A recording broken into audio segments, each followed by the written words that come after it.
In the depths of space where silence reigns eternal, a fleet of shadows moved with deadly purpose. The Krillian Dominion had sent its mightiest armada, 600 warships that glittered like scattered diamonds against the void. At the helm of the flagship Obsidian Fang stood War Marshal Dresvik, a towering figure whose 4 arms bore the scars of 30 conquered worlds. His third eye, the mark of his species' ancient lineage, scanned the holographic displays with cold calculation. Beside him, Intelligence Director Savrin tapped her claws against the metal railing, her scaled tail swishing with barely contained anticipation. The bridge hummed with activity as officers moved between stations, their voices a symphony of military efficiency. Every soul aboard knew their destination. Every warrior understood the glory that awaited. They were bound for Sol, the human homeworld, a prize that would cement the Krillian name in the annals of galactic history forever. The humans had refused the Dominion's generous offer of vassalage 3 times now. Such arrogance could not stand unanswered. Dresvik studied the intelligence reports one final time, his primary eyes narrowing as he absorbed the data. The humans possessed merely 140 vessels defending their entire system. Their technology was adequate but unremarkable. Their military doctrine favored defense over aggression, a weakness that would be their undoing. Everything pointed to an easy conquest, yet something nagged at the edges of his consciousness, a whisper of doubt he could not quite silence. War Marshal, all battle groups report ready, announced Navigation Coordinator Threxis from her station. Hyperspace exit in 23 standard minutes. We will emerge precisely at the coordinates you specified, just beyond the orbit of their 8th planet. Excellent work, Coordinator, Dresvik rumbled, his voice like grinding stone. He turned to Savrin, fixing her with his penetrating gaze. Your agents have confirmed the humans remain unaware of our approach? Savrin's smile revealed rows of needle-sharp teeth. Our intelligence network is impeccable, War Marshal. The humans suspect nothing. Their deep space sensors are laughably primitive. By the time they detect our arrival, we will already be positioning for the final assault. Their planet called Earth will be surrounded before they can mount any meaningful resistance. The War Marshal nodded slowly, though the unease persisted. In his 3 decades of military service, he had learned to trust his instincts. They had saved his life more times than he could count. Yet every tactical analysis, every intelligence brief, every strategic simulation pointed to the same conclusion. The humans were weak. This would be the simplest conquest of his career. Tell me again about their defensive capabilities, Dresvik commanded, his secondary arms folding behind his back in the traditional pose of authority. I want to hear it once more before we commit. Savrin pulled up a holographic representation of the Sol system. The humans maintain their primary fleet here, around their homeworld. 128 vessels of various classes. Their largest ships, which they call dreadnoughts, are impressive by their standards but hopelessly outgunned by our cruisers. They possess no planet-killing weapons, no quantum disruptors, no dimensional shields. In every measurable category, we hold overwhelming superiority. Their colonies, pressed the War Marshal. Scattered across 12 systems, each with minimal defense forces. The humans spread themselves thin, trying to protect everything and thus protecting nothing adequately. Classic novice mistake. Our preliminary strikes can eliminate their outer colonies in days, forcing them to watch helplessly as their empire crumbles piece by piece. Dresvik walked to the massive viewing port that dominated the forward section of the bridge. Stars streaked past as the fleet hurtled through hyperspace, reality itself bending to accommodate their passage. He had stood at windows like this countless times before, watching the approach to worlds that would soon bow before Krillian might. Worlds that had boasted of their strength, their technology, their resolve. All had fallen. All had learned that resistance was futile when the Dominion set its sights on conquest, yet those worlds had all fought back, at least initially. They had scrambled their fleets, activated their defenses, rallied their citizens to the cause of survival. The humans, according to every report, seemed almost passive. Their military budget was modest. Their expansion cautious. They maintained extensive trade agreements and diplomatic relationships but shunned the massive military buildups that characterized most spacefaring civilizations. Director Savrin, Dresvik said quietly, still staring out at the streaming stars. In all your research on the humans, did you find any explanation for why no major power has ever directly attacked their homeworld? They have been spacefaring for nearly 2 centuries. Surely others have recognized their strategic value. Savrin paused, her claws stilling their rhythmic tapping. An interesting question, War Marshal. Our analysis suggests that for most of their spacefaring history, the humans possessed nothing worth the cost of invasion. They occupied mediocre systems with average resources. Only in the last 50 years have they expanded into territories that overlap with Dominion interests. Before that, they were simply beneath notice. Beneath notice, Dresvik repeated, tasting the words. Yet during that time, they built colonies, established trade networks, developed their technology. All without significant military protection. How did they survive? The intelligence director's tail gave an irritated flick. They were fortunate, War Marshal. They encountered only minor threats, border pirates and territorial disputes with equally weak neighbors. They never faced a true military power until now. That is their misfortune and our opportunity. The War Marshal wanted to believe her. Every rational part of his mind accepted the logic. Still, his third eye saw patterns where others saw randomness, that he saw connections where others saw coincidence. And right now, that I was telling him something felt wrong about this entire situation. 10 minutes to hyperspace exit, Threxus announced. All ships report weapons charged and shields at maximum. Battle groups are positioned according to your tactical plan, War Marshal. Dresvik straightened, pushing aside his doubts. He was a warrior, a conqueror. Doubt was for the weak. Sound battle stations. All crews to combat readiness. When we emerge, I want every sensor active, every weapon hot. The humans will see the might of the Krillian Dominion and they will despair. Alarms began to wail throughout the ship, a haunting sound that signaled the beginning of war. Officers strapped into their stations. Gunners took position at their targeting computers. Medical teams prepared for casualties that would surely come, though likely few given the overwhelming odds in their favor. Savrin moved to stand beside Dresvik at the viewing port. This will be remembered as your greatest triumph, War Marshal. The conquest that brought humanity to heel. Songs will be sung of this day for generations. Perhaps, Dresvik murmured. His third eye remained fixed on the swirling chaos of hyperspace, watching as reality prepared to reassert itself. Or perhaps this will be remembered as something else entirely. 5 minutes to emergence, called Threxus. The bridge fell into focused silence, broken only by the soft beeping of instruments and the whisper of environmental systems. 600 warships hurtled toward their destiny, carrying warriors who had never known defeat, led by commanders who had conquered dozens of worlds.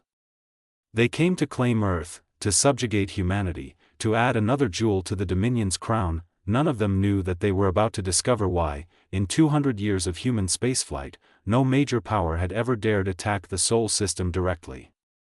None of them understood that some lessons could only be learned through experience, and that this lesson would be written in fire and blood and silence. The humans had a secret, one carefully guarded for 2 centuries. The Krillian Dominion was about to learn that secret the hard way. 1 minute to emergence, Threxus said, her voice tight with anticipation. All ships report ready. War Marshal, we await your command. Dresvik took a deep breath, his 4 lungs filling with recycled air. Prepare for real space transition. All weapons free. Show these humans what it means to defy the Dominion. The stars stopped streaming. Reality snapped back into focus. And 600 warships materialized in the Sol system, their arrival marking the beginning of something that would change the galaxy forever. The Krillian fleet emerged from hyperspace like a swarm of locusts, their ships spreading across the void in perfect military formation. War Marshal Dresvik watched his tactical displays light up with data as sensors swept the system, cataloging everything within range. The eighth planet, a frozen gas giant the humans called Neptune, hung in the distance like a pale blue jewel. Beyond it lay the inner system, and beyond that, Earth itself. Sensor sweep complete, War Marshal, reported sensor operator Killix, her multiple eyes focused on her displays. Detecting human presence throughout the system. Multiple orbital stations, automated mining operations in the asteroid belt, colonies on the fourth and sixth planets. Their main fleet is concentrated near the third planet, as predicted. We have tactical superiority in every engagement zone. Dresvik nodded, though his third eye continued to scan the data feeds with unusual intensity. Something about the human deployment struck him as odd. Their ships were not scrambling to meet the threat. They were not broadcasting emergency signals or rushing to defensive positions.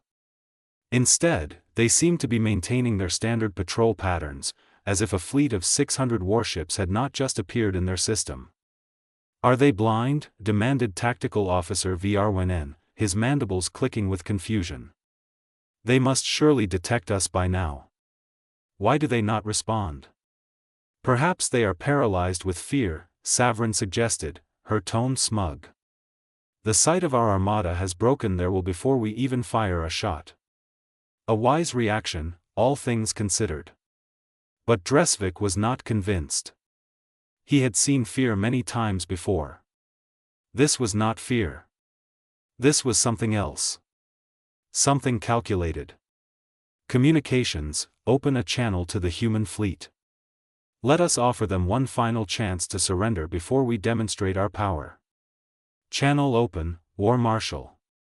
Dresvik straightened, his forearms spreading in a gesture of dominance that would translate clearly through any visual transmission.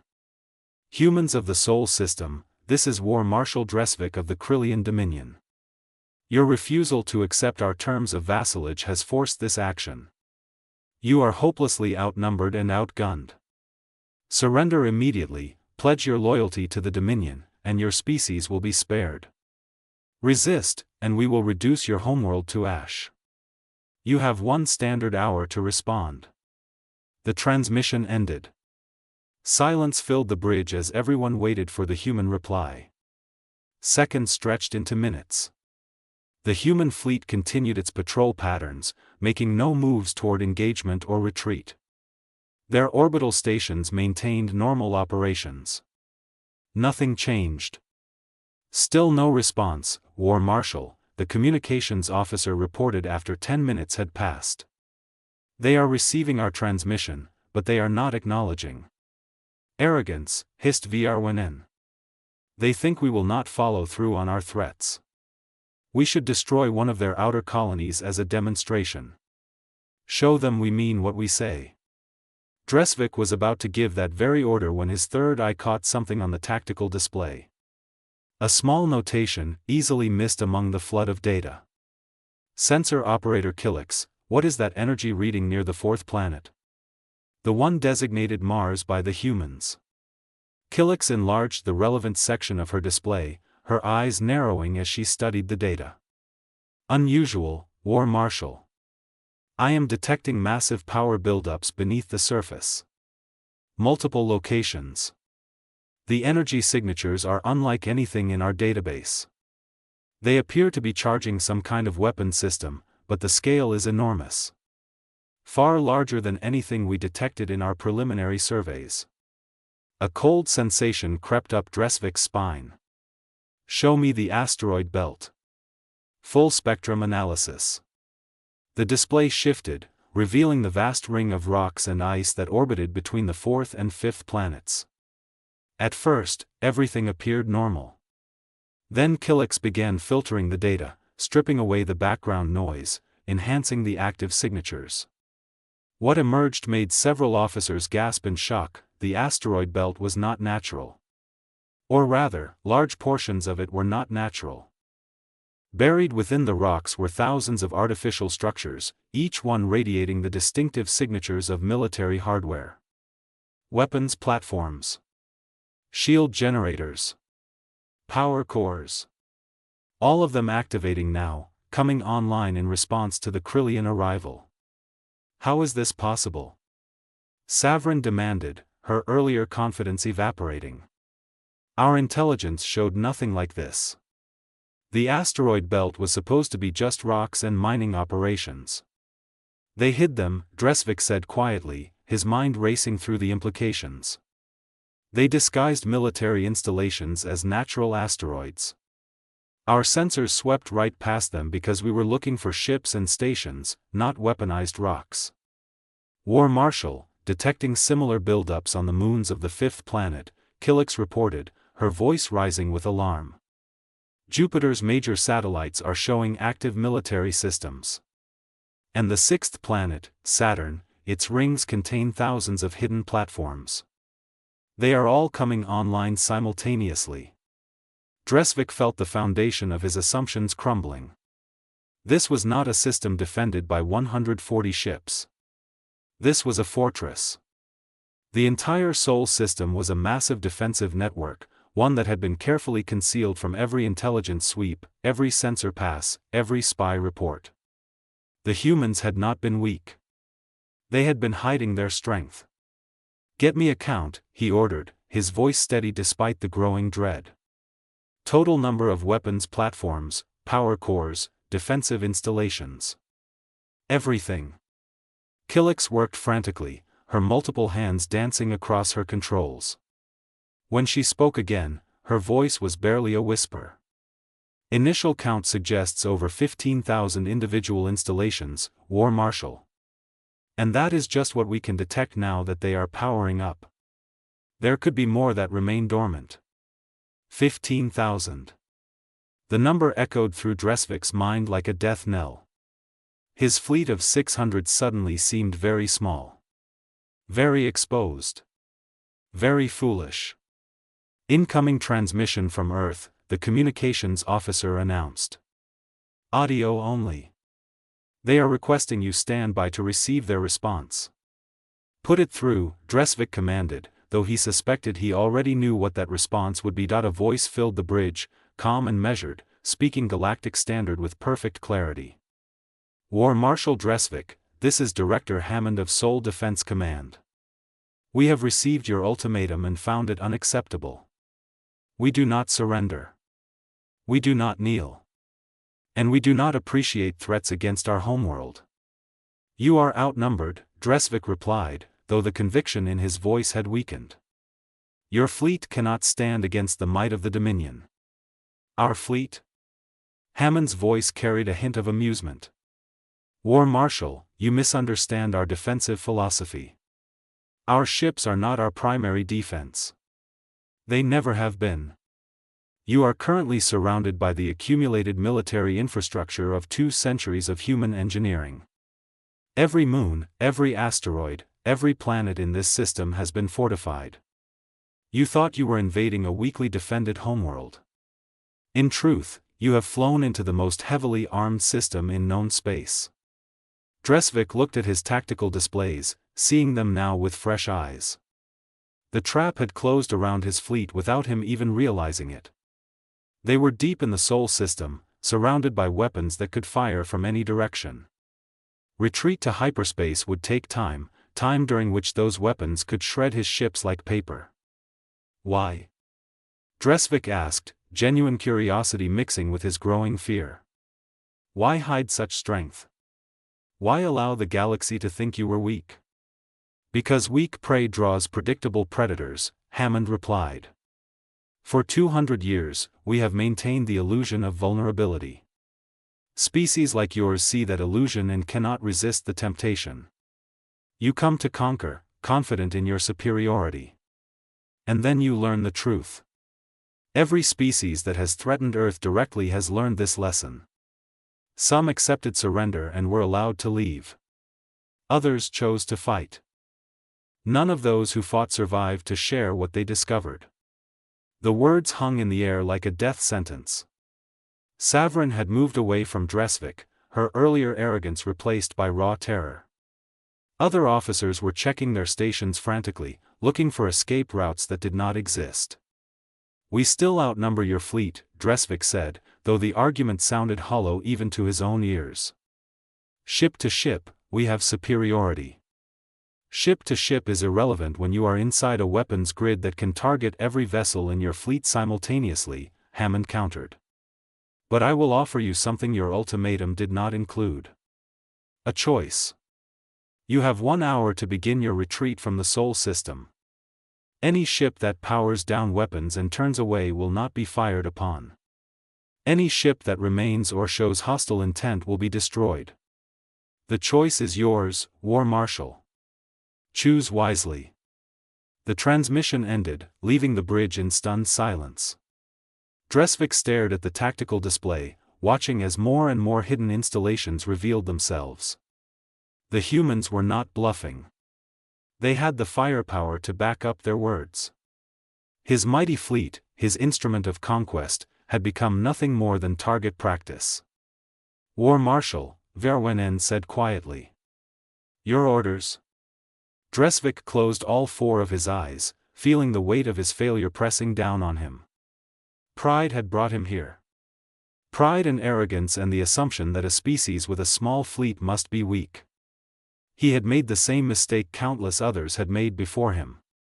He had underestimated humanity. Opening his eyes, he straightened his posture, accepting what must come next. Signal all ships. Power down weapons. Reverse course. We are leaving the Sol system. "War Marshal, you cannot seriously consider retreat," Savrin protested. "The Dominion does not flee from battle. Our reputation will be destroyed." "Our reputation will survive," Dresvik said firmly. "Our fleet will not if we stay. Better to return home with our ships intact than to die here in service of pride. Execute the order." One by one, the Krillian warships began to turn away, their weapons powering down, their shields dropping to minimum levels. The mighty armada that had arrived with such confidence now fled like whipped dogs, their tails between their legs. And throughout the Sol system, the humans watched them go, their hidden fortresses standing ready but silent, allowing the invaders to escape with a lesson learned. The journey home through hyperspace felt like an eternity. War Marshal Dresvik stood alone in his private quarters, staring at the blank wall before him. His 4 arms hung limp at his sides, exhausted not from physical exertion but from the crushing weight of humiliation. Behind that wall, beyond the metal hull of the obsidian Fong, 600 ships limped back toward Krillian space. Not a single shot had been fired. Not one human vessel had been destroyed. The greatest military expedition in Dominion history had accomplished nothing except revealing their own inadequacy. A chime at his door announced a visitor. Dresvik did not turn around. "Enter." Intelligence Director Savrin stepped inside, her movements cautious, her tail held low in a gesture of submission. The arrogance that had characterized her earlier was completely gone, replaced by something Dresvik had never seen in her before. Genuine humility mixed with fear. "War Marshal, I have completed my analysis of what went wrong," she began, her voice barely above a whisper. "I thought you should see it before we present our report to the High Command." "Tell me," Dresvik said, still not turning to face her. "Tell me how our intelligence failed so completely." Savrin activated a holographic projector, filling the room with images and data streams. "The humans have been playing a game with the entire galaxy for 2 centuries, War Marshal. A game so subtle, so patient, that no one suspected the truth. They have deliberately cultivated an image of weakness, limiting their visible military assets while building their true defenses in complete secrecy." "But how?" Dresvik demanded, finally turning to face her. "How could they hide so much? Our sensor technology is among the best in the galaxy. Our spy networks are extensive. How did we miss 15,000 military installations?" "Because they built them to be invisible," Savrin explained, manipulating the holographic display to show detailed scans of the Sol system. "Every weapons platform is disguised as natural geography. Asteroid installations are indistinguishable from actual asteroids until they power up. Lunar fortresses are buried deep beneath the surface, their energy signatures masked by geological activity. Even their planetary defenses are hidden within cities and industrial complexes, appearing to be civilian infrastructure on casual scans. Dresvik studied the images, seeing now what he had missed before. The ingenuity was remarkable. Terrifying, but remarkable. And the other species that attacked them? The ones that learned this lesson before us? That is the truly brilliant part of their strategy, Savrin said, her tail giving a nervous twitch. The humans do not publicize their victories. When they destroy an attacking fleet, they do it completely. No survivors to return home and warn others. When they force a surrender, they extract pledges of silence as part of the terms. The defeated species are too humiliated to admit what happened, so they stay quiet. Each new attacker believes they are the first to see opportunity in human weakness.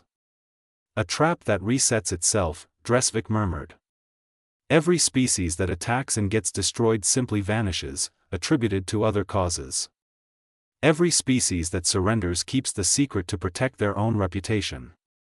So the next species sees the same false image of vulnerability and makes the same mistake. Exactly, Savrin confirmed. I have found references to at least 7 major expeditions against Earth in the past 200 years. All failed. All were kept quiet. The humans maintain their peaceful facade, their small visible fleet, their modest expansion. And predators like us keep falling into the same trap. Dresvik moved to his observation port, looking out at the streaking stars of hyperspace. Somewhere behind them, the Sol system continued its existence, its true nature known to so few. They could have destroyed us, he said quietly. Director Hammond gave us the option to retreat, but he could have simply activated his weapons grid and eliminated our entire fleet in minutes. Why did he let us go? That is perhaps the most chilling aspect of all, War Marshal, Savrin replied. The humans do not conquer. They do not expand through force. They prefer diplomacy and trade. But they are absolutely ruthless in defending their territory. By letting us retreat, they have turned us into another piece of their strategy. We will return home, and we will have to explain our failure. Other species will learn of it eventually. And that knowledge will make them cautious about attacking Earth. So we become part of their defense, Dresvik said, understanding dawning. Our humiliation serves as a warning to others. Yes. And here is what truly concerns me. Savrin brought up a new set of data, showing human expansion patterns over 2 centuries. For a species that hides such military capability, the humans have been remarkably restrained in their use of it. They could have conquered dozens of systems by now. Instead, they negotiate. They trade. They build relationships. Their defensive strategy is brilliant, but they use it only for defense, never aggression. What are you suggesting? Dresvik asked, though he thought he knew. I am suggesting that we may have underestimated the humans in more ways than one. They possess the capability to be a major military power, perhaps one of the strongest in the galaxy. Yet they choose not to be. They hide their strength and pursue peaceful expansion. Why? What does that tell us about their true nature? Dresvik pondered this question as the ship continued its journey home. A species that could destroy but chose not to. A species that preferred trade to conquest. A species that built the ultimate fortress not to launch attacks, but simply to ensure they could never be conquered. It was so different from the Krillian way, from the philosophy of strength through domination that had guided his entire life.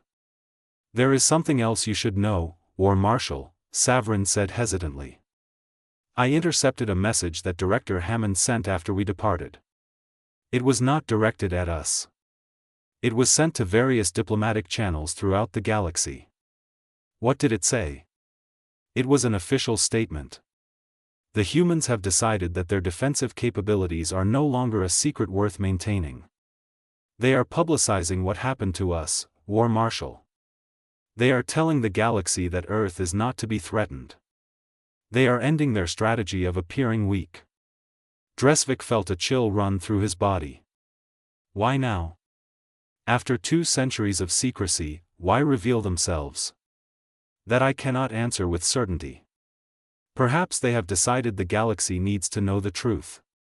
Perhaps they are preparing for some larger conflict we are unaware of. Or perhaps they simply grew tired of the constant attempts at invasion. Whatever their reason, the balance of power in this region of space has just shifted dramatically. The 2 officers stood in silence for a long moment, contemplating the implications. The Krillian Dominion had been built on military expansion, on the conquest of weaker species. What would it mean when the galaxy learned that one of the supposedly weakest species was actually one of the strongest? How many other assumptions would need to be reconsidered? We will arrive home in 18 hours, Dresvik said finally. We will report directly to the High Command. I will take full responsibility for this failure. The intelligence failures were mine to catch. The strategic assumptions were mine to verify. This defeat belongs to me alone. War Marshal, I should share the blame. My intelligence reports were clearly inadequate. No. Dresvik's voice was firm. You reported what you could verify. I am the one who allowed confidence to override caution. I am the one who led this fleet into a trap. The responsibility is mine. Savrin bowed her head in acknowledgement. What do you think will happen when we make our report? I will be stripped of my command, certainly. Possibly exiled. The High Command will not look kindly on such a complete failure. Dresvik turned to face her directly. But you, Director, have work to do. Document everything you learned about the human defenses. Create detailed reports on their strategies, their technologies, their methods. This information must be preserved. Other Krillian commanders must learn from my mistakes. You think there will be other attempts? Not by us, I hope. But some species never learn. And the humans have made it clear they will defend themselves against any threat. The galaxy needs to understand what it faces in the Sol system. Not a weak, pacifistic species ripe for conquest, but a fortress guarded by beings who have mastered the art of defensive warfare. Savrin prepared to leave, but paused at the door. War Marshal, if I may ask a personal question. Do you regret the decision to retreat? Dresvik considered this carefully before answering. I regret the arrogance that brought us there in the first place. But retreat? No. I gave my warriors a chance to return home to their families. I preserved our ships to fight another day, against enemies that can actually be defeated. Pride would have demanded we fight a battle we could not win. Wisdom demanded we accept reality and live with the consequences. I chose wisdom. That is why you are a great commander, War Marshal. Even in defeat. After she left, Dresvik returned to his observation port. The stars continued their eternal dance, indifferent to the dramas of mortal beings. Somewhere among those stars, humanity continued building their civilization, defending their territory, living their lives. They had taught him a valuable lesson today, one purchased not with the lives of his warriors but with his pride alone. Some battles could not be won with force. Some opponents were stronger than they appeared. And sometimes, the wisest course was to walk away from a fight, preserving what mattered most, not reputation or conquest, but life itself. The Krillian Dominion would survive this humiliation. His warriors would see their homes again.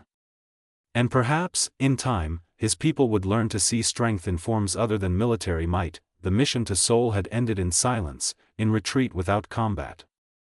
History would remember it as a defeat. But Dresvik understood it as something more valuable. An education. The humans had shown restraint when they could have shown destruction. They had offered mercy when they could have demanded blood. That, more than their weapons or their fortresses, marked them as a species worth respecting, perhaps even worth befriending. If the Dominion could set aside its pride long enough to try. The Dominion High Command Chamber was a vast circular room carved from living rock, its walls embedded with crystals that had witnessed 3,000 years of Krillian history. War Marshal Dresvik stood in the center of that chamber, for arms clasped behind his back, third eye closed in a gesture of submission. Around him, on elevated platforms, sat the 7 overlords who governed the Dominion. Their collective gaze bore down on him with the weight of judgment. Overlord Threnes, eldest of the 7, spoke first. Her voice was ancient, carrying the authority of centuries. War Marshal Dresvik, you led 600 ships to conquer Earth. You returned with those same 600 ships without firing a single weapon.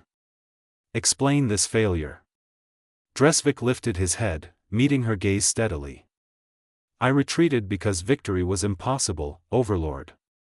The humans possess defensive capabilities far exceeding anything in our intelligence reports. To have engaged would have meant the destruction of our entire fleet. I chose preservation over pride. Preservation? Overlord Zinthax hissed from his platform. You chose cowardice. The Dominion does not flee from battle. The Dominion does not waste lives needlessly, Dresvik countered, keeping his voice respectful but firm. I have brought complete documentation of what we discovered. The Sol system is the most heavily fortified location in known space. Attacking it would be suicide, not heroism. Show us, commanded Overlord Threnes. Director Savrin activated the holographic displays, filling the chamber with detailed images of the Sol system's defenses. As the presentation unfolded, showing installation after installation, weapon after weapon, the Overlord's expressions shifted from anger to shock to grudging understanding. The sheer scale of human defensive capability became impossible to deny. When the presentation concluded, silence filled the chamber. Finally, Overlord Mashara spoke, her voice thoughtful. Intelligence Director Savrin, how did we fail to detect any of this? The humans have spent 2 centuries perfecting the art of concealment, Overlord, Savrin replied. Every installation is designed to appear natural until activated. They have maintained a consistent image of weakness while building strength in secret. It is the most sophisticated deception we have ever encountered. And other species? Asked Overlord Drexen. Have others attempted to conquer Earth? At least 7 major expeditions in the past 2 centuries, Overlord. All failed. All kept their failures secret out of humiliation. The humans have been using this strategy to reset the trap repeatedly. Each new attacker believes they are the first to see opportunity. Overlord Threnes leaned forward, her third eye focusing intently on Dresvik. The human commander offered you terms of retreat. Why did he not simply destroy your fleet? That is the question that has haunted me since we left, Overlord, Dresvik admitted. The humans had every tactical advantage. They could have eliminated us completely. Instead, Director Hammond gave us a choice. He allowed us to leave with our ships and our lives intact. The only cost was our pride. Perhaps, Overlord Zinthax suggested darkly, they wanted us to return home and spread word of their strength. Perhaps we are now weapons in their arsenal, warnings to others who might consider invasion. That is one interpretation, Dresvik agreed. But I believe there is more to it. The humans could have become a major military power at any time in the past 2 centuries. Yet they choose diplomatic expansion over conquest. They possess the capability for aggression but prefer the path of peace. What does that tell us about their nature? The overlords exchanged glances, centuries of experience allowing them to communicate without words. Finally, Overlord Threnes spoke again. You suggest the humans are not our enemies, despite your humiliation at their hands. I suggest the humans are exactly what they appear to be, Overlord. A species that values peace but will defend themselves absolutely when threatened. They do not seek to conquer us. They merely wish to be left alone. It was our aggression that created conflict, not theirs. Heresy, muttered Overlord Zinthax. The Dominion expands through strength. We take what we need. It is our nature. And the humans defend what is theirs, Dresvik replied. It is their nature. The question before this council is whether we continue throwing ships against an impregnable fortress, or whether we adapt our strategies to account for new realities. Overlord Mishara stood, her presence commanding attention. I have reviewed the entire documentation. War Marshal Dresvik is correct. The Sol system cannot be taken by force, not without losses that would cripple our military for generations. But there are other paths to achieving our goals. The humans value trade. They respond to diplomacy. Perhaps what we could not take by conquest, we can obtain through negotiation. Negotiate with those who humiliated us? Overlord Zinthax was incredulous. Learn from those who taught us, Mishara corrected. The humans have shown us that strength need not always be projected through aggression. They have demonstrated that defensive capability can be just as powerful as offensive force. These are lessons the Dominion should integrate into our own strategies. The debate continued for hours, with the overlords arguing various positions.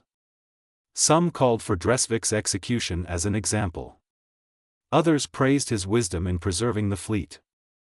Still others focused on the strategic implications of human defensive technology and what it meant for the balance of power in the galaxy. Finally, as the chamber's crystals began to dim with the falling of night, Overlord Threnes called for order. We have heard enough. War Marshal Dresvik, this council finds your actions appropriate given the circumstances you faced. You are not guilty of cowardice but of prudent leadership. However, your failure to anticipate the true nature of human defenses represents a significant intelligence lapse. Therefore, you are relieved of your command of the expeditionary forces. Dresvik bowed his head, accepting the judgment. It was better than he had feared. However, Threnes continued, you are hereby appointed as special diplomatic envoy to the Sol system. You will return to Earth not as a conqueror but as a representative. You will negotiate with the humans. You will establish trade agreements. You will learn their ways and report back to this council. If we cannot take what we need by force, we will obtain it through partnership. The pronouncement shocked everyone in the chamber, perhaps even Dresvik himself. Overlord, I am a warrior, not a diplomat. You are a survivor who learned humility, Threnes corrected. You faced the truth about the humans and adapted rather than dying for pride. That makes you precisely the right being to represent us in future dealings with them. Will you accept this assignment? Dresvik straightened, all four arms spreading in a gesture of acceptance. I will serve the Dominion however you command, Overlord. Then it is decided. Dismissed. As the council chamber emptied, Savrin caught up with Dresvik in the corridor outside. A diplomatic envoy? That was unexpected. Life is full of surprises, Dresvik replied, still processing his new reality. I went to Sol expecting to conquer. Instead, I am being sent back to negotiate. The galaxy has a sense of humor. When will you depart? Soon, I imagine. The overlords want to establish contact before our humiliation becomes widely known. Better to control the narrative through diplomatic channels than to let it spread as rumors of military defeat. They walked in silence for a while, their footsteps echoing through the stone corridors. Finally, Savrin spoke again. Do you think it will work? Can the Dominion truly change from conquerors to partners? Dresvik considered carefully before answering. I do not know if our people can change their fundamental nature. But I know this, Director. The galaxy is larger than we imagined, and it contains species we barely understand. The humans taught me that strength can take many forms. Perhaps they can teach our people the same lesson. If not, then the Dominion will continue as it always has, conquering weaker species until we meet another one that proves stronger. Eventually, we will face an enemy we cannot defeat. Better to learn and adapt now than to wait for that day. You have become a philosopher, War Marshal. Former War Marshal, Dresvik corrected with a slight smile. And I have simply had time to think. When you stand in the shadow of 15,000 weapons platforms, knowing any one of them could destroy your ship, it gives you perspective. The humans could have killed us. They chose mercy. That is a kind of strength the Dominion has never valued, but perhaps it is time we learned to.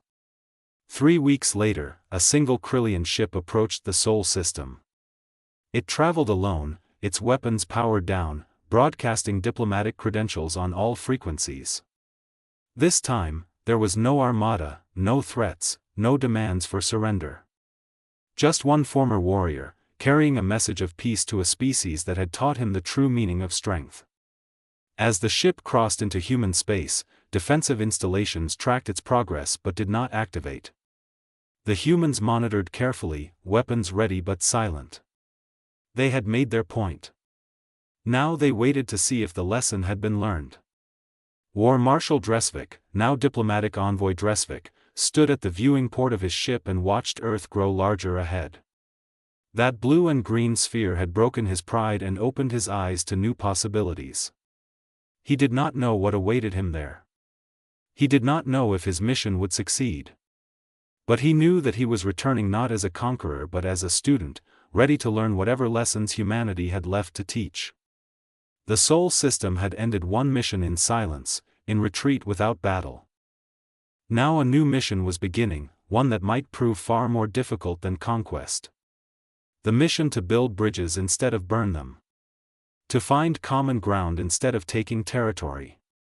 To prove that even ancient enemies could become partners when wisdom overcame pride. The ship continued its approach, carrying hope where once there had been only threats. And somewhere on Earth, Director Hammond watched the incoming vessel and allowed himself a small smile. The galaxy was learning. Slowly, painfully, but learning nonetheless. Perhaps there was hope for peace after all. The mission to the Sol system had ended in silence. What came next would be written in words of cooperation and mutual respect. Or so they all hoped. The future remained unwritten, full of possibilities both bright and dark. But at least now, there was a chance. And sometimes, a chance was all anyone needed.